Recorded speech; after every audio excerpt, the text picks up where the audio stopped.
Ma'am ये बताइए, जब आप as a social media influencer काम करती हैं जी। और जैसे मैंने आपका तारुफ करवाया तो बात की कि आप ओपिनियन पास करती हैं, कुछ ना कुछ क्रिटिक्स पेश करती रहती हैं, जो कि एक बहुत कॉन्फिडेंस चाहिए। Since you are married as well, तो कुछ थ्रेट्स या सिक्योरिटी इश्यूज भी होते होंगे, तनकीद का सामना भी करना पड़ता होगा। रोज़मर्रा कोई नया चैलेंज आता होगा, क्योंकि कंटेंट कोई भी आपको न्यूज़ मिलती है, आप उस पर अपनी ओपिनियन देने की राय रखते हैं और सोचते हैं कि मैं दूँ शौक से। तो इस हवाले से बताएं किन मुश्किलात का सामना करना पड़ा, और जब हम जहरा के केस की बात करते हैं तो क्या सिनेरियो था? एक्चुअली ऐसा है कि जो आपने बात की कि चैलेंज नहीं, चैलेंजेस फेस करने पड़े हैं। यही मैं अच्छा, जानना चाहूँगी। ओपिनियन जो एक जर्नलिस्ट होता है ना, उसका ये फ़र्ज़ होता है कि वो अपना ओपिनियन ना दे, वो न्यूट्रल रहते हुए सिर्फ खबर बताए। उसके बाद ओपिनियन मेकर जो है वो ऑडियंस है। बट ये सीन है कि बहुत ज़्यादा मुझे इसमें डिफ़िकल्टीज़ फ़ेस करनी पड़ी हैं। एंटरटेनमेंट इंडस्ट्री में तो सिंपली आप अपने डायलॉग्स जो आपने याद किए हैं, आपने वो डिलीवर कर देने हैं। राइट। यहाँ पे आप अपने बॉस खुद हैं, आप अपने कहे हुए के ज़िम्मेदार खुद चॉइस हैं। ऑफ वर्ड्स बहुत मैटर करती एग्जैक्टली हैं, बिल्कुल। आप बात करिए दुआए ज़हरा केस की। राइट। एक्चुअली वो एक रन अवे मैरिज केस था, जिसमें एक लड़की ने अपने घर से भाग के अपनी आज़ाद मर्जी से एक शादी की थी, लेकिन उसके पेरेंट्स ने इसको मज़हब के बीच में लाके, फ़िरका परस्ती में लाके इसको सिंध और पंजाब की लड़ाई में डाल दिया था। और उन्होंने ये कहा था कि ये एक रन अवे मैरिज केस नहीं, बल्कि ये एक गैंग है जो लड़की को अगवा करके ले गया है, और मुझे गैंग का सरगना बना दिया गया था। सोशल मीडिया पे मेरे पेरेंट्स, मेरे इन लॉज़ के पर्सनल जो डॉक्यूमेंट्स होते हैं उनको पब्लिक कर दिया गया था, और बहुत ज़्यादा कैरेक्टर असैसिनेशन। यहाँ तक कि उस लड़की के जो फादर हैं, उन्होंने ये जो फ़ोटोशॉप पिक्चर्स होती हैं, डिफरेंट जो इंडियन मॉडल्स होती हैं, उनकी न्यूड पिक्चर्स के ऊपर मेरा फेस अटैच करके सोशल मीडिया पे प्रॉपर मेरी कैरेक्टर असैसिनेशन की थी। मकसद ये होता है कि लड़की ये डर जाएगी, लेकिन अल्लाह का ये बहुत एहसान है कि मेरी फैमिली, मेरे इन लॉज़, मेरे हस्बैंड, मेरे बहन भाई और सबकी ना नई नई शादी हुई भी थी। तो सबके जो इन लॉज़ हैं, सब मेरे साथ खड़े थे। मुझे ये डर था कि खुदा ना खास्ता फैमिली इस चीज़ को कैसे देखेगी, लेकिन अल्लाह का शुक्र है कि जब आप सच पे खड़े होते हैं और आपका अपना कैरेक्टर स्ट्रांग होता है, तो आप डरते नहीं हैं। फिर उन्होंने सोचा होगा लड़की होगी, इसका ज़रूर कोई ऐसा होगा वीक पॉइंट जो सामने आ जाएगा, लेकिन अल्लाह का शुक्र है कि सब ने मुझसे माफ़ी मांगी है रिटन। FIA में भी मैंने बहुत सारे लोगों को फिर घसीटा कि लेकिन चलो भाई आ जाओ। इसके बाद चलिए, ये तो एक सिनेरियो हो गया कि जिसमें यू वर प्रूव्ड इनोसेंट।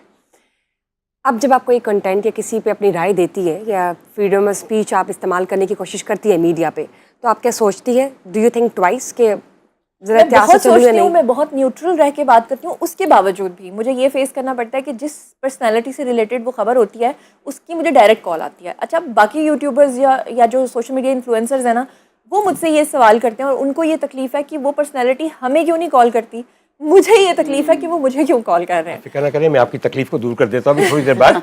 मैं भी आपको अपना फ़ोन का व्हाट्सएप खोल के दिखाता हूँ। कल रात तक 17,000 nobody can contain this number of calls, मैं आपको बताऊँ। और मैसेजेस जो हैं, अगर मैं वो बताऊँ, I have to put 3 memory cards in my phone, ताकि उन तमाम लोगों की वो सारी गालियाँ, मुग़ल्लज़ात, राय, मोहब्बत, दुआएं रख सकूँ जो किसी एक वीलॉग के बाद होती हैं। तो बेटा जी, वेलकम टू द क्लब। आइए आपके पास चलते हैं। हजूर वाला, ये बातें तो होती रहेंगी। मैं असद, एक चीज़ है, मुझे लगता है कि जब आप अदाकारी में आते हैं तो एक तो बचपन से आपको शौक होता है, आप शीशे के सामने खड़े होकर मुकालमे बोलते हैं। आप फिल्में देखते होंगे या ड्रामे देखते होंगे, आपके ज़माने में फिल्में ख़त्म हो गई, ड्रामे आ गए। मगर जब घर वालों को पता चलता है तो उनकी जूतियाँ उतर जाती हैं, वो चलें या ना चलें। आपके घर वाले सपोर्टिव थे कि हमारा बेटा होनहार बच्चा है, घर वाले जो है उनका ताल्लुक फिल्म से नहीं है, टेलीविज़न से नहीं है, रेडियो से नहीं है, मगर ये हीरो बनेगा। मेरे पेरेंट्स बहुत सपोर्टिव थे। गुड। अब्बा, अम्मा, दोनों की ज़बरदस्त। इजाज़त थी मुझे। और आज मैं जो इतनी ज़िंदगी में इतना कामयाब हूँ अपनी नज़र में, क्योंकि मेरा कंपटीशन सिर्फ मेरे साथ है, किसी और के साथ नहीं, मैं हमेशा ऐसे ही सोचता हूँ। तो उस कामयाबी के पीछे मेरे पेरेंट्स की इजाज़त का हाथ है।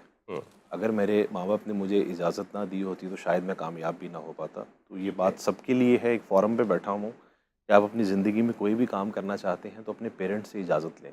अगर आप उनको खुश बिल्कुल, रखेंगे तो आप अपनी यकीनन। ज़िंदगी में कामयाब हो जाएंगे। बिल्कुल। अगर आपने उनको ना खुश रखा तो आप कभी भी कामयाब नहीं वो हो दुआ सकते। नहीं मिलेगी ना, वो बरकत नहीं मिलेगी। ये बिल्कुल बताइए कि सही बात। क्या वजह थी कि आपके वालिदैन इस मुआशरे में रहते हुए आपके यहाँ आने पे इतराज़ नहीं करते? क्योंकि 90% लोगों का हम इंटरव्यू करते हैं वो यही होता है, बहुत मुश्किल थी, बहुत मार पड़ी, बहुत ये हुआ।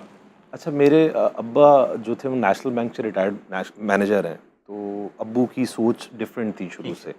और हम सब भाइयों के पास एक चॉइस थी कि हम कुछ भी करना चाहें हम कर सकते हैं। मुझे गवर्नमेंट जॉब्स की भी ऑफ़र्स थी, 2 से 3, मैं नाम नहीं, इदारे नहीं मेंशन करूँगा। अब्बू की तरफ से अब्बू के दोस्त जो सिलेक्शन कर रहे थे, लेकिन मैंने वो जॉब्स भी अवेल नहीं की, तो मैंने अब्बू को बोला कि मुझे अदाकारी करनी है। तो फाइनली उन्होंने थर्ड टाइम मुझे बोला अच्छा ठीक है तेरी मर्ज़ी, पंजाबी में बोला अच्छा तेरी मर्ज़ी, तू जो करना कर ले। तो बस उनकी यही बात थी। अच्छा जी फरमाइए, शादी हो गई आपकी?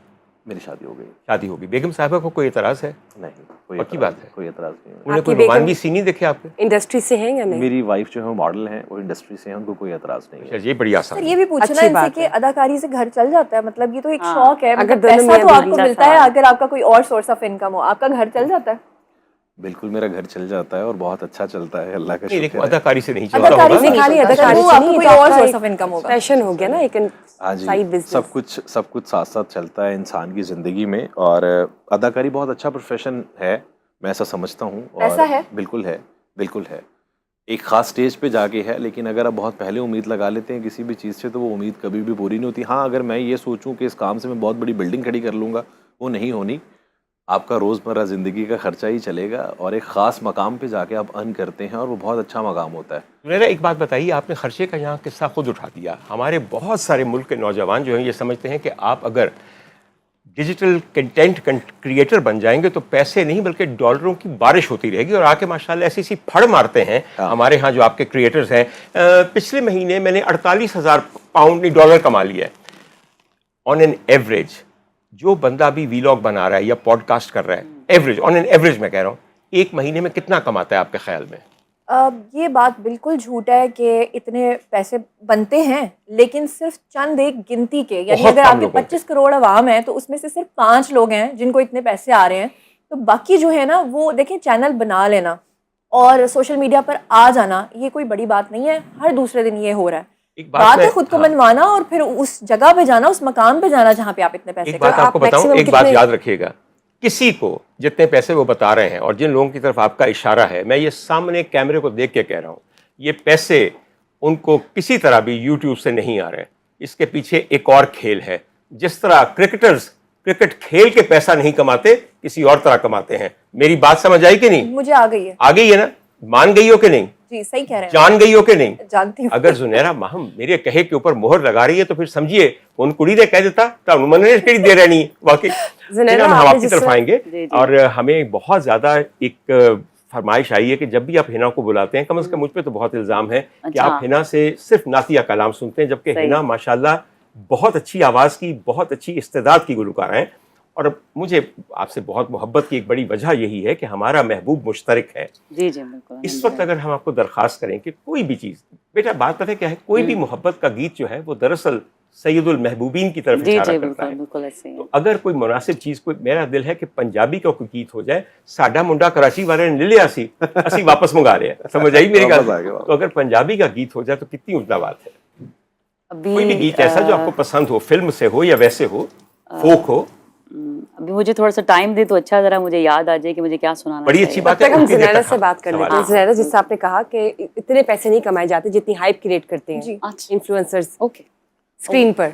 तो आपको क्या लगता है कि मैक्सिमम कितना कमाया जा सकता है? फॉर एग्जांपल अगर किसी के मिलियंस में है तो उसको सर्टन मैक्सिमम कितनी अमाउंट तक पैसे आते होंगे? मोस्टली लोगों को कन्फ्यूजन रहता है कि अगर आपके सब्सक्राइबर्स मिलियंस में हैं तो वो समझते हैं कि इनको पैसा भी उस हिसाब से आ रहा है। देखिए, वो सब्सक्राइबर्स हैं, वो जस्ट फॉर एग्जांपल अगर आपने एक व्लॉग बनाया, उस पर आप 400-500 आपको फॉलोअर्स मिले, अगले पे मिले, उससे अगले मिले, तो वो करते कराते आपके मिलियंस में सब्सक्राइबर्स चले गए।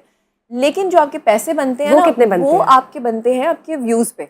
अच्छा, उन व्यूज़ के ऊपर भी पैसे नहीं बनते, उसमें भी खेल है। अंदर जो आपका ऐड चल रहा है उसके ऊपर, एडसेंस पे आपको कितने पैसे आ रहे हैं, ये वो खेल है जो ये करता है काम, उसको ये मतलब पता है। एसईओ है गूगल एड्स के थ्रू नहीं, जो एसईओ आप तो बेसिकली आपने जब वीडियो अपलोड करना होता है तो उसकी जो एक Keywords हैं, कुछ- कीवर्ड्स आपने हाँ जी, लगाने होते हैं, बिल्कुल। हैशटैग्स लगाने होते हैं। अब जो प्रॉपर उसकी पूरी सारी, जिसे कहते हैं ना, पूरा मेकअप जब हो जाता है तो उसको एसईओ कहते हैं। जैसे आपका थंबनेल भी लग जाता है। बस ये बताएं कि कितने पैसे, मिलियन सब्सक्राइबर्स हो या व्यूज, अगर सब्सक्राइबर्स का इसमें कोई खेल नहीं है। जेन्युइन व्यूज है अगर आपके वीडियो के ऊपर हज़ारों में व्यूज़ आ रहे हैं तो उसका रेवेन्यू बहुत कम बनेगा। और हर कंट्री का अलग अलग रेवेन्यू होता है। पाकिस्तान में पेनीज में पैसे मिलते हैं, PKR बाहर के मुल्कों में आपको डॉलर्स में होगी डॉलर्स या में उनकी पैसे currency मिलते के हैं हिसाब जी, से। और उसका आरपीएम अलग होता है, उसका सीपीएम अलग होता है, तो वो बहुत सारी एक मतलब बड़ी बहुत सी साइंस है। टेक्निकलिटीज है, लेकिन जी। वैसा है नहीं जैसा लेकिन दिखता अगर है। आपको लाखों में व्यूज आते हैं तो बड़ी फिर अच्छा मुनासिब रेवेन्यू बात बनता उन्होंने है। कही है कि जबरदस्त। ये जो हर चीज आपको चमकती हुई दिखाई दे रही है वो या है दिखाई नहीं। जा रही है वो बिल्कुल। सोना नहीं है। दूसरी बात मैं आपको बताऊं, आपके व्यूअर्स कितने हैं, आपके फॉलोअर्स कितने हैं, एक चीज बड़ी अहम है। आपके ख्याल में वो बेवकूफ है जो बैठ के आपको पैसे भेजते हैं? वो ये देखते हैं कि कितने आवर्स की व्यूअरशिप है। Monetization, उनकी yeah. आसानी, मोनेटाइजेशन तो उससे पहले हो जाती है। वो Right. देखते हैं कि उसके बाद पैसे तो मोनेटाइज होने के बाद ही मिलने हैं। मिलने कितने हैं, 50 रुपये मिलने हैं या 50,000 मिलने हैं, वो होता है आवर्स ऑफ व्यूअरशिप। और इस सिलसिले में मैं आपको एक बात बता दूं, ये एक करियर नहीं है, ये एक थोड़ी देर के लिए पास टाइम है। जो आज बहुत मकबूल है वो कल परसों तरसों इस चीज से तौबा कर जाएगा, या मुल्क छोड़ जाएगा, या भाग जाएगा, या कुछ और हो जाएगा, या उसका पोल खुल जाएगा। तो खुदा के लिए तालीम हासिल करके अपने लिए एक मुस्तहकम करियर बनाइए। इस पे जिंदगी नहीं गुजारी जा सकती। अगर आपको एक नई नई बीवी मिल गई है तो आप उसके साथ बैठ बैठ के चोंचले करके जो बना रहे हैं, कुछ दिनों बाद उस बीवी से आपका दिल चढ़ जाना है और आपका मामला दूसरा शुरू हो जाना है। तो खुदा के लिए ये स्टेबल चीजें नहीं है।